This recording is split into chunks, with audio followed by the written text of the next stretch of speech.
देखिए, तो चुनाव परिणाम जब आएगा तो विपक्ष के लोगों को पता चल जाएगा। चारों सीट पर चुनाव की शुरुआत तब लगभग हो चुकी है। सभी जगह एनडीए की भारी मतों के अंतर से जीत होगी, क्योंकि अब आरजेडी की असलियत लोग पहचान चुके हैं। ऐसी परिस्थिति में आरजेडी के साथ ठीक है, कुछ लोग हैं जो रहेंगे, बाकी समाज के दूसरे वर्ग के लोग उनसे जुड़ेंगे, इस सवाल ही पैदा नहीं होता।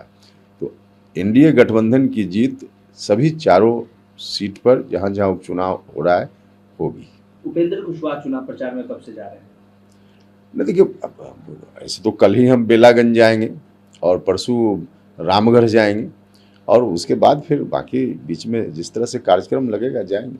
बिहार में यात्रा को लेकर बहुत राजनीति हो रही है। गिरिराज सिंह ने भी यात्रा निकाला, हिंदू स्वाभिमान यात्रा। क्या लगता है कि हिंदू सच में खतरे में है अभी? नहीं, देखिए, उन्होंने यात्रा निकाली है तो उनका विषय है। बीजेपी के लोगों ने, पार्टी ने भी, बीजेपी ने कह दिया है कि उनकी यात्रा से बीजेपी का कोई लेना देना नहीं, तो इसलिए राजनीतिक रूप से कोई टिप्पणी की आवश्यकता नहीं है। लेकिन जहाँ तक यह कहना कि हिंदू धर्म पर खतरा है, बिहार में किसी भी धर्म पर कोई खतरा नहीं। हिंदू धर्म तो बहुसंख्यक लोगों के द्वारा माने जाने वाला धर्म है।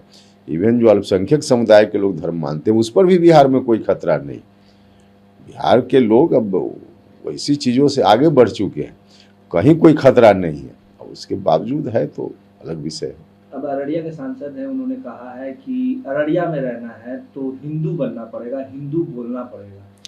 देखिए, हमको अभी विश्वास नहीं हो रहा है कि इस तरह का स्टेटमेंट कोई भी सांसद कैसे दे सकता है, लेकिन सच में अगर ऐसा स्टेटमेंट उनका है तो आपत्तिजनक है।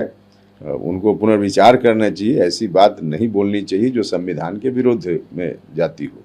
हिंदुस्तान का संविधान तो सभी को इजाज़त देता है ना, किसी भी धर्म को आप मानिए, किसी जात में आप रहिए, जहाँ पूजा करनी हो, इबादत करनी हो, उसमें आप स्वतंत्र हैं। तो यह कहना कि कौन व्यक्ति किस धर्म को मानेगा तब कहीं रहेगा, यह पूरे तौर पे गलत है। तेजस्वी यादव ने भी इन सभी बातों को लेकर नीतीश कुमार को घेरा है, एनडीए को घेरा और कह रहे हैं कि मुस्लिमों पे कोई खतरा होगा तो ईंट से ईंट बजा देगा, अगर मुस्लिम पे कोई खतरा होगा तो इसके जिम्मेदार सिर्फ और सिर्फ नीतीश कुमार। ईंट से ईंट बजाते रहे ना, वही काम ही है उनका। कोई खतरा ही नहीं है तो ईंट से ईंट बजा देने का क्या मतलब है? उनको ही मालूम है कि नीतीश कुमार जी के रहते कुछ भी नहीं, कोई कुछ नहीं कर सकता है। धर्म के आधार पे कोई चाहे किसी को परेशान करना तो बिहार में नहीं संभव है। वैसी परिस्थिति में अब वो अपना जो मर्जी बोले वो तो उनका मामला है। कह रहे नीतीश कुमार जिम्मेदार है ऐसी यात्राओं का। यात्रा के जिम्मेवार का क्या मतलब? यात्रा तो अपनी अपनी लोग करते हैं। तो अब किसी की यात्रा हो रही है तो उनका विषय है, इससे सरकार का क्या लेना देना है। झारखंड और महाराष्ट्र में भी चुनाव हो रहे हैं, इसको कैसे देखते हैं? देखिए, जो खबर आ रही है वो उतनी जानकारी मुझको महाराष्ट्र के बारे में नहीं है। झारखंड तो बगल का स्टेट है इसलिए थोड़ी जानकारी है। लेकिन महाराष्ट्र से भी जो खबर आ रही है अभी प्रारंभिक स्थिति में, या झारखंड से, तो एनडीए का एज है। दोनों जगह एनडीए की सरकार बनेगी ऐसा अभी दिखता है। तेजस्वी यादव भी नाराज चल रहे थे, सीटों का जब बंटवारा हुआ तो अभी से इंडिया अलायंस में फूट देखने को मिल रही थी। कह रहे थे हमें कम सीट मिली, हमें वो स्वाभिमान नहीं मिल पाया, इस तरीके की बातें कर रहे थे। देखिए, स्वार्थ के आधार पे कहीं दोस्ती होगी ना तो उसका यही हर्ष होगा। तो इंडिया गठबंधन में जो लोग भी हैं स्वार्थ के आधार पे हैं।